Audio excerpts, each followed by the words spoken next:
Estrada.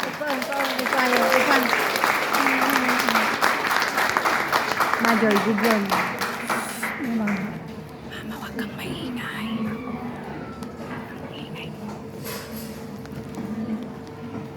Maraming salamat po at magandang araw po sa bawat isa. Sa ating pong pagdiriwang sa ika-1 taon. Pagpapasalamat sa biyaya po ng Panginoon sa LWBC family. Katiban po na aming pong pasalamat kada upang palad po namin kayo. Body of Christ ng Macau na po. So loaning po ng Diyos tayo pong lahat ay patuloy pong palaguin ng Panginoon. Inihiling ko po ng bawat isa ay sumandali pong tumayo para po sa pagbasa sa talata po ng 2 Korintios 5, 6 hanggang 7. Ganito po sinasabi sa wikang Ingles. Therefore, we are all always confident, although we know that while we are at home in the body, we are away from the Lord. For we walk by faith and not by sight. Let us bow our head and let us pray. Panginoon, nagpapasalamat po kami sapagkat kayo po'y patuloy na naririyan. Sa kabila ng aming kakulangan, sa kabila ng aming kakulangan ng kaisipan, patuloy niyo po kaming ginagabayan. Sapat ang iyong biyaya, sapat ang iyong mga salita upang kami turuan, gabayan. Sapat ka, Panginoon, upang kami tulungan, matuto mula sa iyong mga salita. Hayaan po ninyo ngayong hapon. Mabusog po kami muli sa iyong mga salita at magkaroon kami ng direksyon pa upang sa aming paglakad sa lupang ibabaw po na ito, aming pong tahakin yung landas na ninanais po ninyo hanggang sa aming kamping, ang pinakadulo ng pagkatawag niyo po sa amin. Salamat po, dakilang Diyos. Samahan niyo po kami sa pangalan ni Jesus. Amen. Amen. Makakaupo po tayo minahan. Sa ibang version po, another version, the word na ginamit po doon instead of walk ay ginamit po yung live rather than walk. So, the walk here is a metaphorical reference to the way a person conducts his or her life. We still use the phrase all walks of life to mean a variety of lifestyles or culture. So, let's walk by faith and not by sight. But the question still remains, is this. What does it mean to walk by faith and not by sight? What does it mean to walk by faith and not by sight? First, let's look at the established foundations from the Word of God. Based on the context, the Apostle Paul reminds his readers that followers of Christ must not build their lives around the things that have no eternal significance. Yun po yung napakahalaga na dapat daw po maunawaan po natin. Na yung buhay daw po natin ay hindi daw po natin dapat ilagak o hindi daw po dapat ilisalay doon sa mga bagay na temporaryo. Dapat daw doon sa mga may kabuluhan na tawag na eternal significance. Rather than pursuing the same things the world pursues, a Christian must or should focus on the unseen realities such as Jesus in heaven. Dapat po, doon po tayo lagi nakatuon sa ating Panginoong Kristo at doon sa langit sa pagkatawag po sa atin. Sapagkat sa reality naman, hindi naman talaga tayo dito nakatira. Hindi ito yung ating tunay na tahanan. Hindi ito yung ating citizenship. We are there doon po sa kinalalagyan po ng. Kaya nga po sa ibang sulat, yung Apostle Pablo, Colossians chapter 3, verse 1 and 2, it says, therefore, since you have been raised with Christ, strive for the things above, where Christ is seated at the right hand of God. Set your minds on things above, not on earthly things. So doon pa lang sa mga sulat ni Apostol Pablo, ay binibigyan tayo ng paalala, nire-remind tayo na ituon daw natin ating mga kaisipan, hindi daw sa mga bagay na narito sa lupa, kundi ituon daw sa kung saan ay naroon ang ating Panginoon Kristo. And Paul goes on to say, so whether we are at home or away, we make it our aim or goal to please Him. Dapat yun daw po. Ang tanong po, bakit? Why? Sa sunod pong talata na ating pong binasa na ating teksto, 2 Corinthians chapter 5, verse 9 and 10, it says, so we aspire to please Him whether we are here in this body or away from it. For we must all appear before judgment seat of Christ, that each one may receive his due for the things done in the body, whether good or bad. So dahil daw sa meron daw tatanggaping karampatang reward, base doon sa ating ginawa, pangit man o mabuti, masama man o hindi, sabi doon, lahat tayo ay haharap doon sa hukuman po ng ating Panginoon Kristo. At sa ating pong pagharap po na yon, dapat mahanig natin yung karampatang sabik na bibitawan ng ating Panginoon Kristo, welcome thou good and faithful servant. Sabi po ni Apostol Pablo sa isang bahagi po ng Korinto, sabi niya po doon, kung ang pag-asa daw po ng mga mananampalataya ay dito daw po yung buhay dito lang sa lupa, tayo na daw po pinakakawawa. Kaya dapat po, lagi pong bear in mind doon sa mga eternal consequences. Sapagkat hindi tayo tinawag para lang po dito.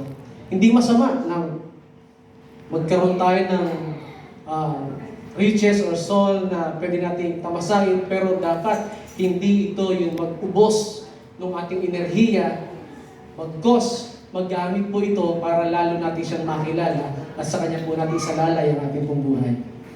The Apostle Paul's principle of life and ministry is based on the teachings of Jesus when Jesus instructed us, all the believers of Him, and says like this, to store up treasures in heaven.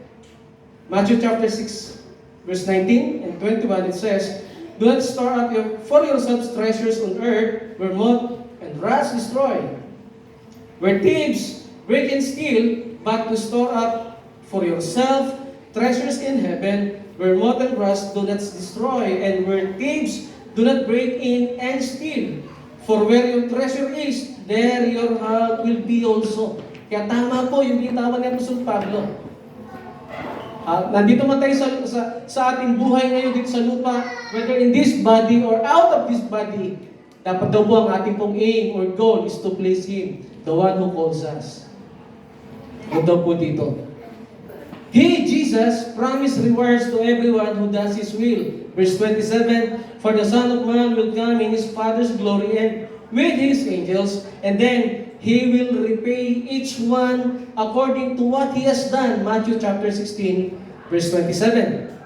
Revelation chapter 22, 12 to 20. Pag binasa po ninyo po yun, maging 1 Peter chapter 1, 13 to 20, punishment for those who reject Him and reward for those who accept Him. Kaya nga po, yung sinasabi na po sa Pablo, walk by faith and not by sight, hindi po dapat ito maging Christian jargons lang po natin. Hindi lang po ito dapat maging bulaklak lang ng ating labi na tuwing magkakadaupang palad ng mga kapatid. Basta kapatid, by faith. Kasi we walk by faith. But the question is, talaga bang naiintindihan natin yung praise na walk by faith and not by sight?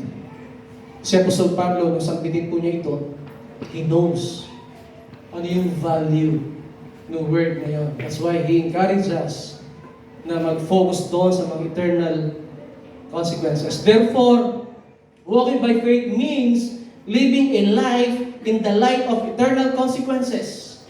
To walk by faith is to fear God more than man. Acts chapter 4, verse 19, when Peter and John, nung sila po ay pigilan sa pangaral, nasabi po ng dalawang likod po na ito, just for yourself whether it is right in God's sight to listen to you rather than God. Sapagkat may mga pagkakataon po sa buhay po natin, malalagay po tayo sa ganong kalalagayan sa ayaw po natin at sa gusto. Sa ayaw po natin sa gusto, malalagay po tayo sa ganong kalalagayan ng pagpipili. Ano ba susundin ko?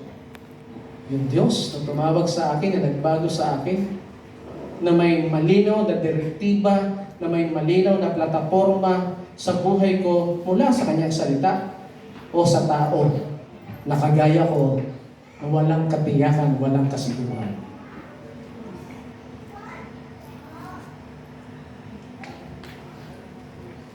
My friends, do not be afraid of those who kill the body and after that can do no more. Sabi po natin Panginoon Kristo. But I will show you whom you should fear. Fear the one who after you have been killed has authority to throw you into hell. Yes, I tell you, fear Him. Yun po yung word na binitawan natin Panginoon Kristo. Huwag daw po natin katakutan yung may kapangyarihan pumatay sa katawan pero wala namang kapangyarihan pumatay doon sa talagang buhay po natin. This body, talagang pabulok po ito, patanda po ito, pabalik po ito sa lupa. But the real us, yung tunay pong tayo, the real man inside of this tent, of this body, of this house, is the one who is created in the image of God, should focus on the things above. Doon sa eternal consequences na kung saan doon tayo tinawag ng Diyos. So to walk by faith is to obey the Bible, the Word of God, even when it conflicts with man's commandments. To walk by faith is to obey the Bible, the Word of God, even when it conflicts with man's commandment.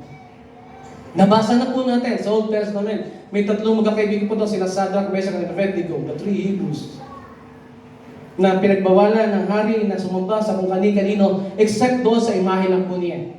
But still, ginawa po lang kung yung nararapat. At doon po sa dako, nung huli, nung pangarap po na ito, ay sinabi po nung hari, hindi ba niyo gagawin ito? At ang nakatutuwa po doon na binanggit ng tatlong Hebrew po na ito, iligtas man kami ng Diyos sa kapahamakan po nito, hindi magbabago ang aming pagpapasya.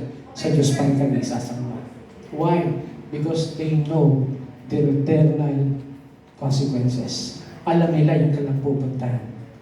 The Apostle Paul the same. He know what he is going. To walk by faith is to choose righteousness over sin no matter what the cost. Every time po na may nakakasalumuha po at nakakausap, lagi ko po sinasabi, everything is a product of choice. Ang lahat po ng bagay na nararanasan po natin ay bunga ng ating pagpapasya. Hindi natin pwedeng isisi sa iba. Pagka nagkamali po o pangit yung ating nararanasan, hindi po natin pwedeng sabihin na siya kasi. Kung hindi dahil sa Kanya, hindi ako nasuong dito. Kung meron pong dapat sisihin, tayo. Yes, may bahagi sila. Pero yung yung finality of the decisions, wala sa Kanya. Nasa may katawan. Maaring nagamit siya, i-entice tayo doon sa mga bagay para malayo tayo sa kalooban ng Diyos. But at the end of the day, ang gagawa ng pagpapasya, hindi siya yung may katawan. Everything sa product of choice. Resulta ito ng mga pagpapasya.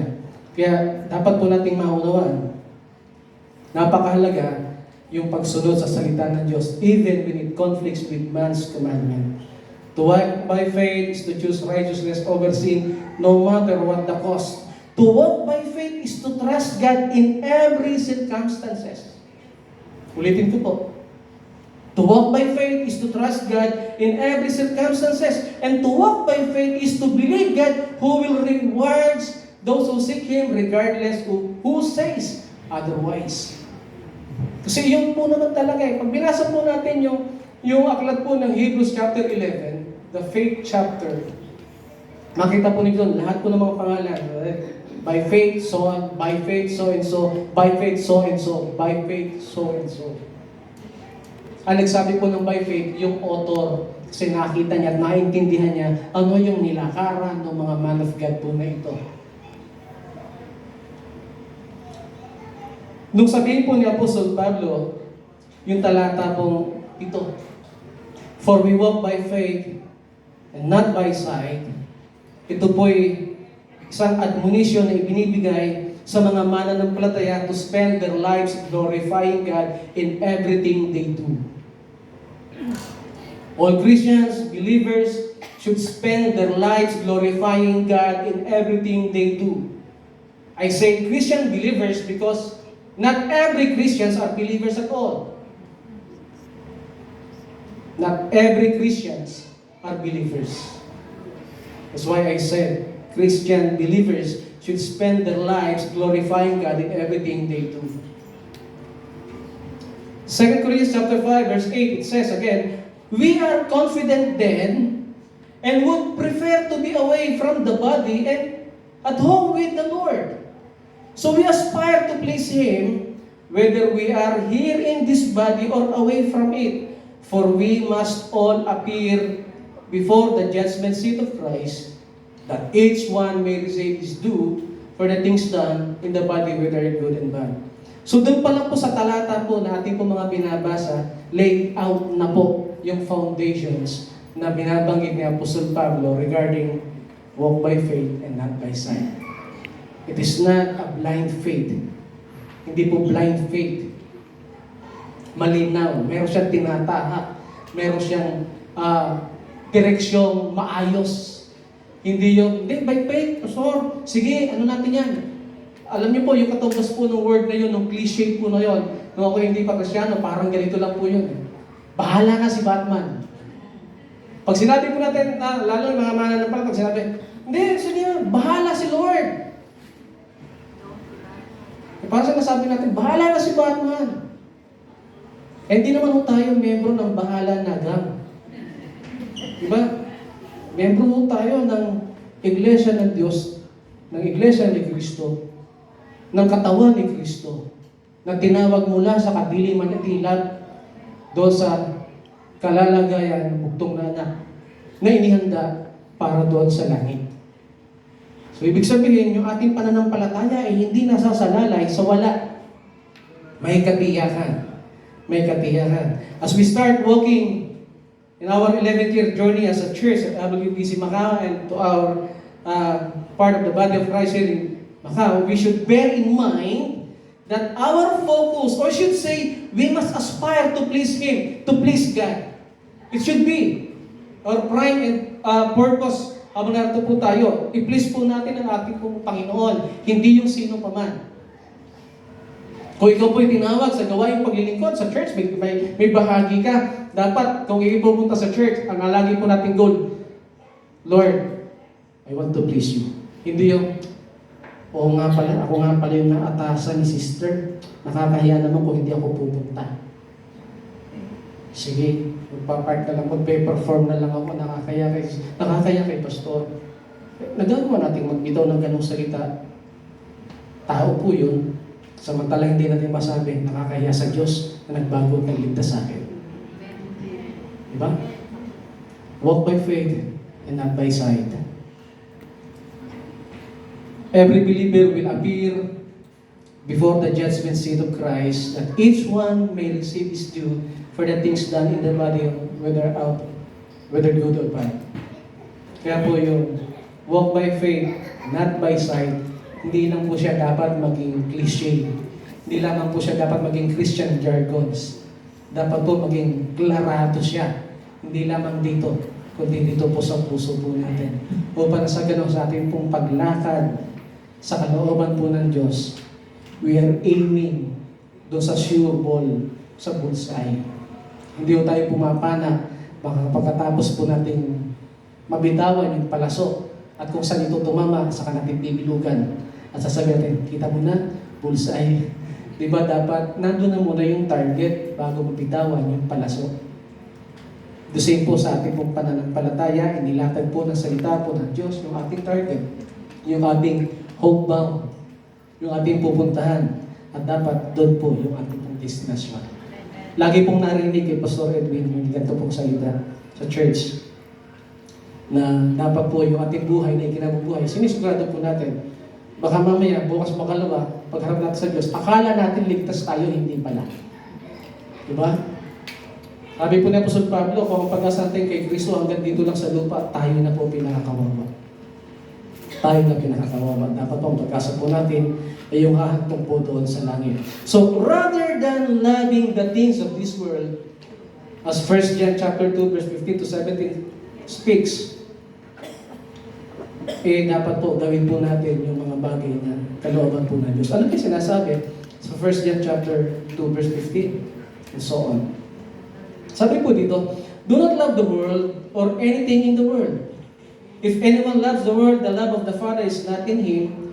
For all that is in the world, the desires of the flesh, the desires of the eye, and the pride of life, is not from the Father, but from the world.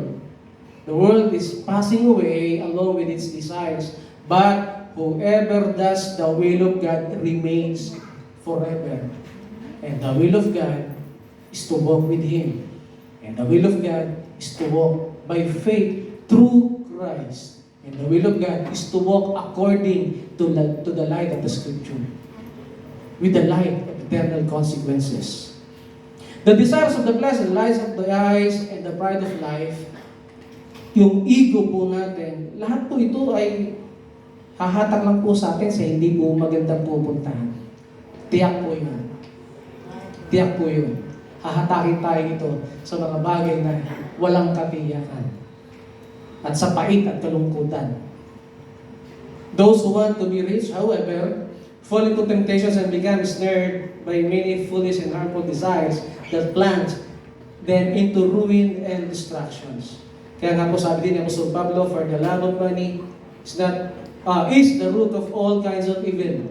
By craving it, some have wandered away from the faith and pierced themselves with so many sorrows. Hindi masamang magkaroon po ng riches. Kaya nga po lang tayo katrabaho para sa pamilya natin at para sa kalooban din po ng Panginoon. Pero hindi po dapat nagugumot po doon yung ating enerhiya. Yung aking pong pagpunta dito sa Macau, 3 lang po aking pong layunin. Yung 2 na-accomplish na. Yung isa malapit na.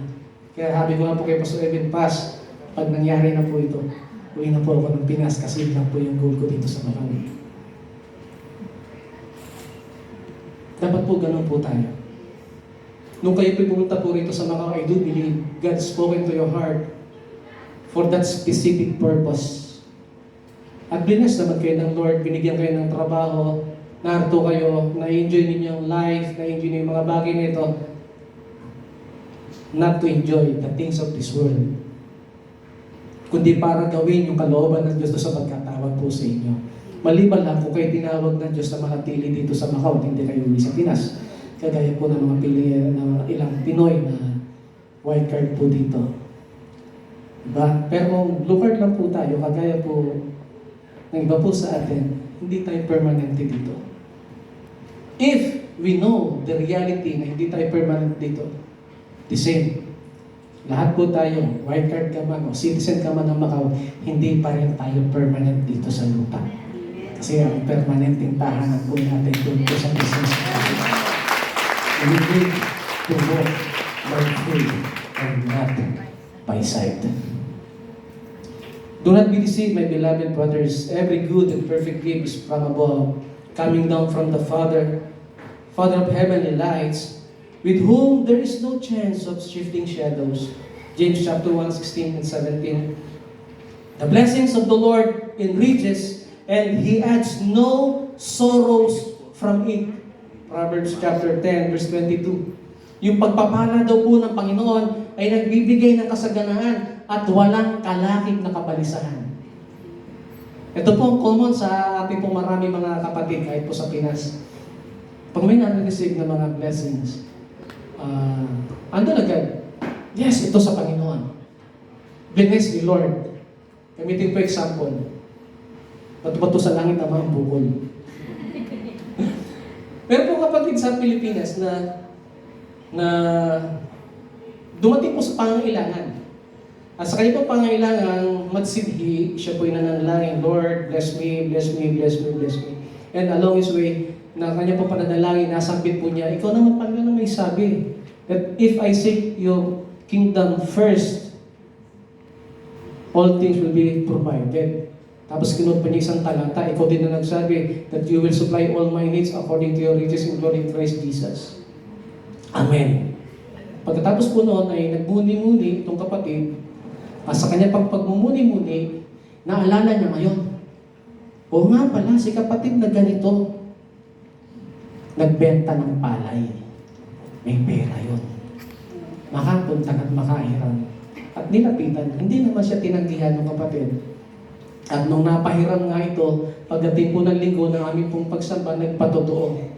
Maraming salamat, God provided all my needs. So and so and so and so. Ito na po, yung rurok ng agreement. Dumating na po kasi yung usapan, kailangan ng bayaran. Sinisingil na ngayon ng kapatid. At nauwi po sa temandahan. Ang tunay na pagpapala ng Diyos, walang kalakip na kabalisahan. Hindi po masasabing pagpapala po iyon, sapagkat hindi ang Diyos ang kumilos, ikaw ang kumilos, hindi ang Diyos. Walk by faith and not by sight.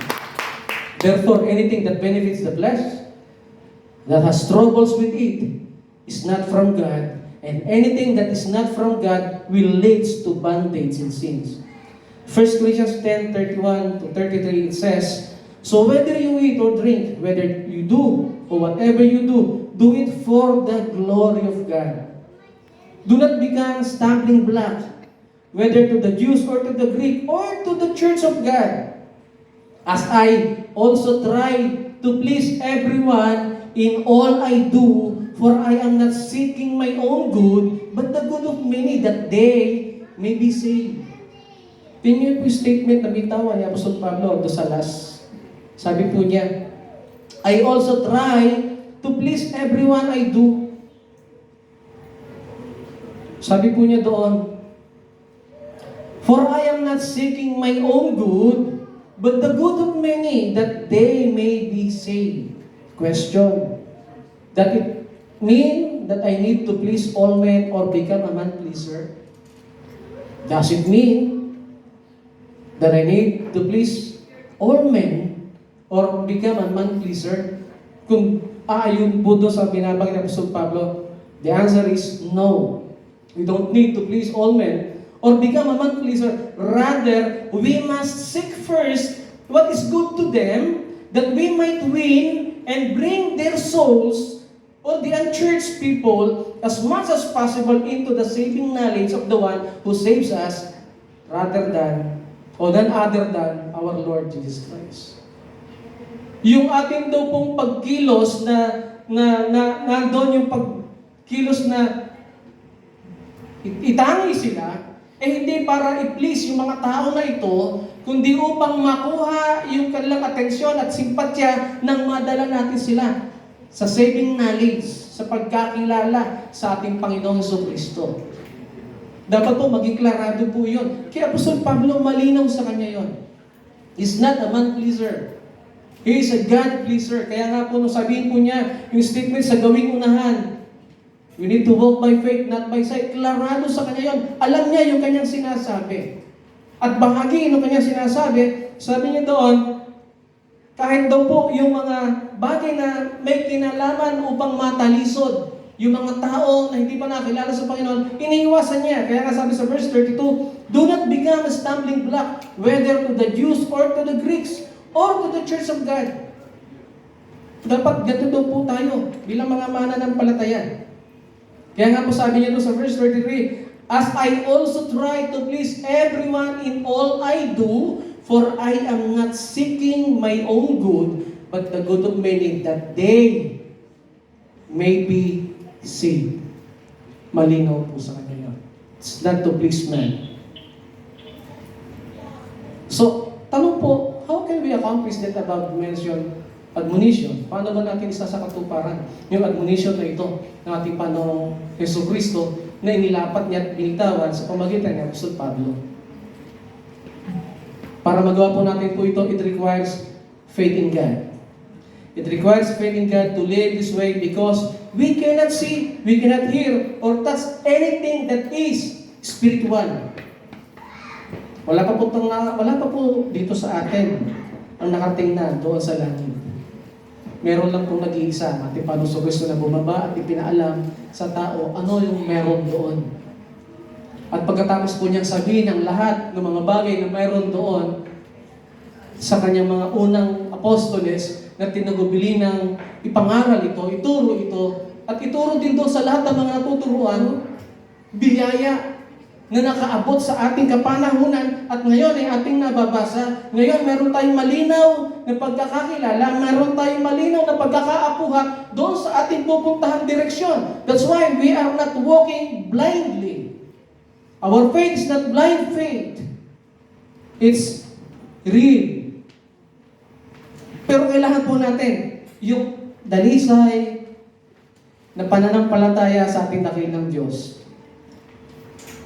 But then, we can only have the rights to say that we live by faith and not by sight only when we base our lives on the truth of God's Word rather than on the popular philosophy of our days. Kapag hindi ho ganito kaklarado o kalinaw sa atin, yung sinasabi ng Apostol Pablo at yung salita po na to, tapos magbibitaw tayo ng salita na, by faith, Pastor, by faith, Brad, by faith, Sister. Nonsense. Wala tayong karapatan magbitaw ng salita po na yun kung hindi po klarado sa atin yung statement na ito ni Apostol Pablo.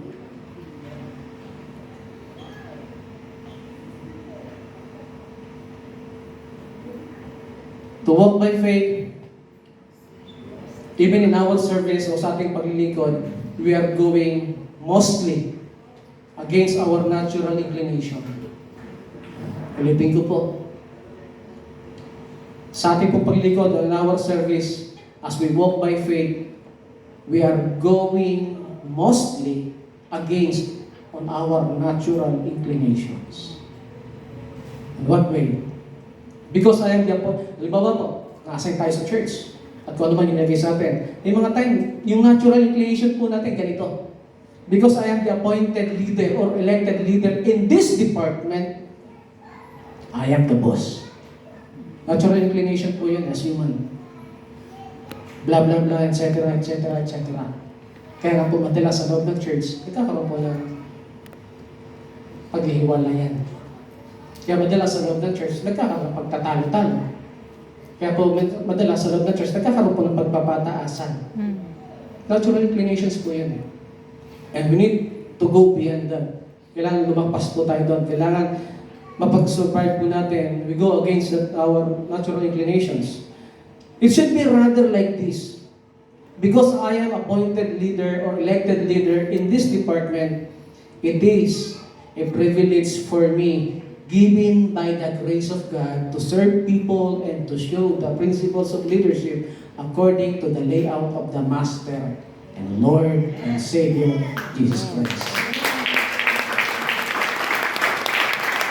Ulitin ko po, it should be like this. Because I am the appointed leader or elected leader in this department, it is a privilege. Pribilehiyo po ito. Pribilehiyo po yung ibinigay po sa atin. It is a privilege for me, given by the grace of God, to serve people and to show the principles of leadership according to the layout of the Master and Lord Jesus Christ. Pribilehiyo po ito. Lahat po ng tinatamasa po natin po dito. Name it. Magsabi po kayo na hindi pribilehiyo. Lahat po. Yung pagkakapunta lang po natin dito sa Macau, it's a privilege. Yung pagkakaroon po natin ng amo na hindi tayo nakauwi, privilege. Actually, doon pa lang sa Pilipinas na hindi tayo na-upload, privilege na eh. Tapos pagdating natin dito, tapos yung isweldohan tayo, ang Diyos ang nagbibigay ng sweldo sa atin, ginagamit lang yung ating mga employer. Tapos kung makapagsalita tayo minsan sa mga amo natin, wagas. Diba? Bato-bato sa langit, tama ang bubol. Di totoo. Totoo po yun. Yung sermon pagalit ng amo, package deal po yun. Package deal po yun. Kahit pa sabihin natin, tila baga mas marunong tayo sa amo. Amo yun eh. Amo pa rin yun. Otherwise, magpalit kayo, ikaw magpasweldo sa amo at yung amo katrabaho sa trabaho mo. Diba? So dapat klarado sa atin yun. That's part of the faith. God uses them to provide our monetary needs while here on earth. Kaya nga sabi ng ating Panginoon sa Kristo sa kanyang mga pagtuturo, kayong mga amo, wala namang siguro amo dito, kung meron man, ito sabi ng Panginoon, kayong mga amo, dapat ibigay niyo nararapat. Diba? At doon naman sa mga alipin, kayong mga alipin, paglingkurin niyo ang inyong mga amo sa Panginoon. That's faith. It takes faith Kasi kung hindi po natin ilalagay yung bahagi, yung katotohanan po na yon, kung hindi po natin ito tatanggapin, ang lakas ng tendency, yung ating natural inclinations, na every now and then, na makakarinig tayo ng negative mula sa ating employer, nakamurmur po tayo palagi. Reklamo tayo ng reklamo. Ano ba yan? Ano oras na? Di pa ako pinapauwi. May pa-dinner pa. Di ba? May lakad pa naman kami. It's part of our natural inclinations. Dapat po makita po natin sa privilege. It's a privilege.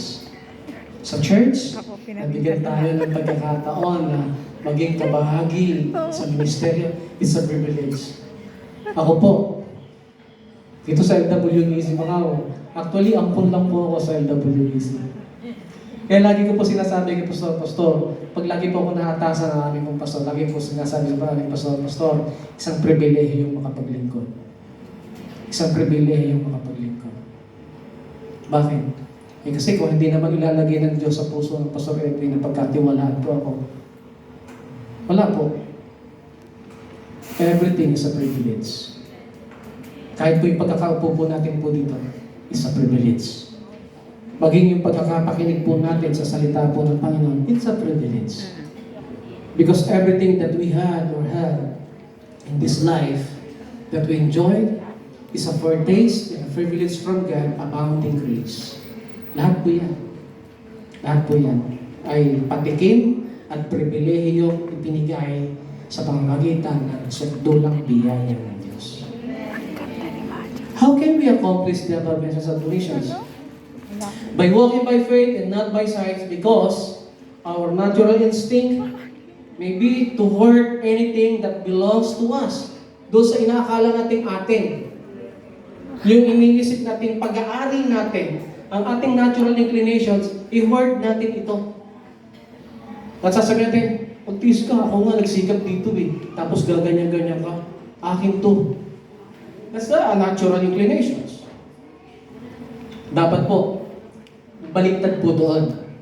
Walking by faith says we should help or give those who are in need, and it is a privilege to be used by God as a channel of blessing. It is a privilege to be used by God as a channel of blessings. Luke chapter 11 verse 41 and Ephesians chapter 4 verse 28. Society may say that sexual immorality is acceptable, but those who walk by faith base their standards on God's unchanging word, which says any sex outside marriages is sin. Pati po yung mga status quo.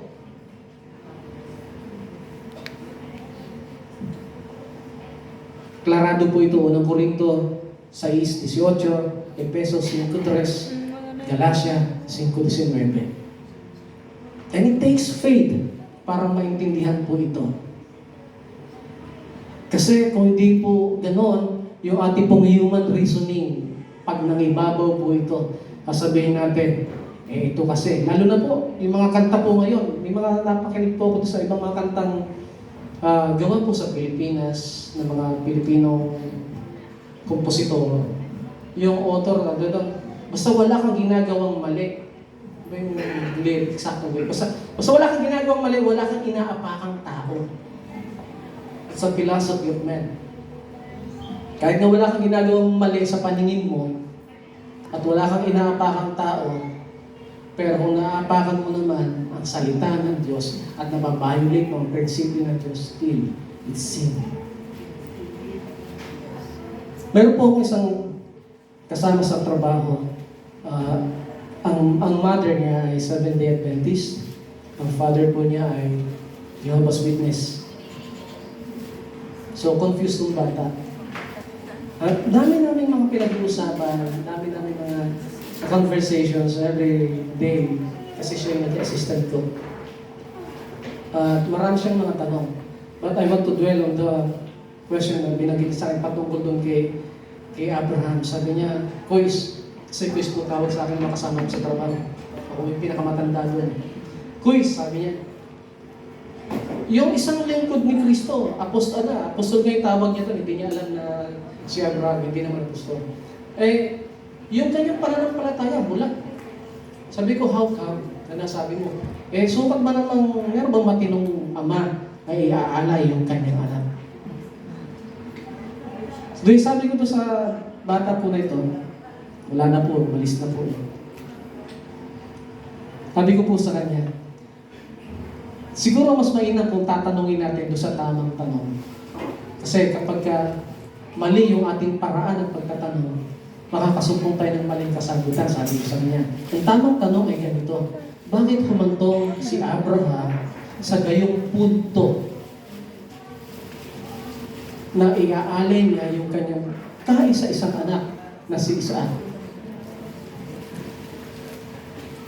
Kung ating pong babalikan, para mas maintindihan po natin, nung tawagin ng Diyos si Abraham at the age of 75, probably si Sarah at that time ay nasa 65 or somewhere like that. At nung tawagin silang umalis sa poder ng magulang ni Abraham at simulang turuan mga bagay na may kinalaman sa pananampalataya, lumakad siya unti-unti hanggang sa gabi-gabi lagi pinapatanaw ng Diyos kay Abraham, Abraham, nakita mo ba gaano karami yung mga bituin sa langit? Ganyan, magiging sindami ang iyong lahi. Pagdating sa umaga, nasa disyerto sila, wala sila sa dalampasigan. Disyerto, madadakutin ng Diyos si Abraham ng buhangin, na sasabihin, kung gano'ng karami ang buhangin na yan sa iyong mga palat, ganyan maging sindami ang iyong mga lahi. Along the way, katagalan, yung kanyang pananampalataya ay nagkakaroon ng buhay. Hanggang sa dumating na yung pinaka-final o finality at kausapin na ng Panginoon si Abraham sapagkat itong si Sarah, para mapangyari yung kalooban ng Diyos sa buhay ng kanyang asawa ay tumulong. Abraham, para mangyari yung sinasabi ni Yahweh sa iyo. Kasi matanda na ako, di na kita kayang bigyan ng anak. Bukod sa akin matanda na, baog pa. Pinakamainam. Ito, yung aking alipin si Agar. Siya na lang anakan mo. Ito namang Abraham, hindi nag-isip. Marahil, ginawa yung binanggit ni Sarah at naisilang nga si Ismael.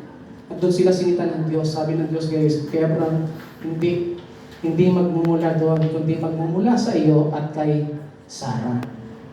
Kaya nga po si Sarah that time ay natawa. At dahil po doon kinumpronta ng Diyos itong si Sarah at sinabi ng Diyos, bakit ka natatawa? Dahil ba sa sinabi kong ikay magkakaanak sa ganitong buwan, sa susunod na taon?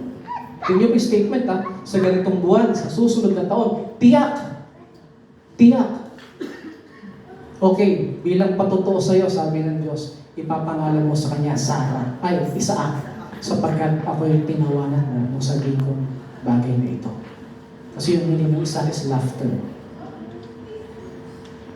So, dumating na po yung takdang panahon, isilang nga po itong si Isaac at lumaki. Kaya po, tiyak, itong si Abraham, malinaw sa kanya. Baog yung aking asawang may edad na, tuyo na, pero nagbalong, ngayon po mayroon na kaming supling. Kaya nung hingi ng Diyos sa kanya na ialay ito, walang patumangga kay Abraham na lumakad sa bundok ng Moriah at ialay si Isaac sapagkat alam ni Abraham na kung sakaling darating yung panahon, ito ialay, may kapangyarihan ng Diyos, bigyan siya muli ng anak at mapangyari yung kanyang kalooban. It's not a blind faith. That's why walking by faith and not by sight is walking in the reality of God's promises and God's word. Dapat po ganito po tayo. Kaya nga po doon, sabi ko doon kay Glenn, doon sa kasama ko sa trabaho, ito yung reason bakit dumating si Abraham sa ganong kalalagayan. Kaya mali, nasasabihin mong bulag yung pananampalataya ni Abraham. To walk by faith is to choose to live according to what God reveals to us in His Word, rather than trusting our own understanding. Alam po natin po yan. Proverbs chapter 3, verse 5 and 6. Memorize po ng marami po sa atin po yan. Ulitin ko, to walk by faith is to choose to live according to what God reveals to us in His Word. Dapat po kung ano lang po yung klarado at malinaw na nakatala sa salita po ng Diyos, Doon dapat nakabase, nakasalalay ang ating pananampalataya. Hindi yun sa sinabi ni ganito. Hindi sa sinabi ni propeta ganito. Hindi sa sinabi ni kung sino pa man. To end this message, I want to read the following verses. Romans chapter 12, 3-8 says, "For by grace given me, I say, to every one of you, do not think of yourself more highly than you ought, but to think yourself with sober judgment, according to the measures of faith God has given you, just as each of us has one body, with many members, and not all members have the same functions. So in Christ, we who are many are one body, and each member belongs to one another. We have different gifts according to the grace given with us. If one's gift is prophecy, let him use it in proportion to his faith. If it is serving, let him serve. If it is teaching, let him teach. If it is encouraging, let him encourage. If it is giving, let him give generously. If it is leading, lead him with diligence. If it is showing mercy, let him do it cheerfully. When I was a child, Paul said, I talked like a child. I thought like a child. I reasoned like a child. When I became man, I set aside all childish ways. We have now started walking our 11th year journey as LWBC Macau family. As a church of the Lord Jesus Christ here in Macau, it is proper for us as a church to set aside as much as possible all childish ways in our church as a whole and start to aim to become a church God intends us to be. May nilalayon po ang Diyos na kung ano dapat maging tayo as a church dito po sa Macau. And after counting the cost of being a disciple of Christ, let us now therefore as a church, as one body of Christ, serve Him and walk by faith daily in the light of God's eternal living word and in the light of His eternal consequences. Let's us bow our head and let us pray. Nagpapasalamat po kami, Panginoon, sapagkat ang iyong salita ay sapat. Lumalakad po kami hindi bulag. Mayroon kaming klaradong direksyon patutunguhan. At yung aming patutunguhan ay klarado. Ito'y patungo sa iyo. Sapagkat walang ibang daan, patungo sa iyo. Walang ibang katotohanan, patungo sa iyo. At walang buhay, patungo sa iyo. Maliban sa aming Panginoong Kristo. Salamat po dakilang Diyos. Pagpalain niyo po ang bawat isa sa pangalan ni Jesus. Amen. Amen.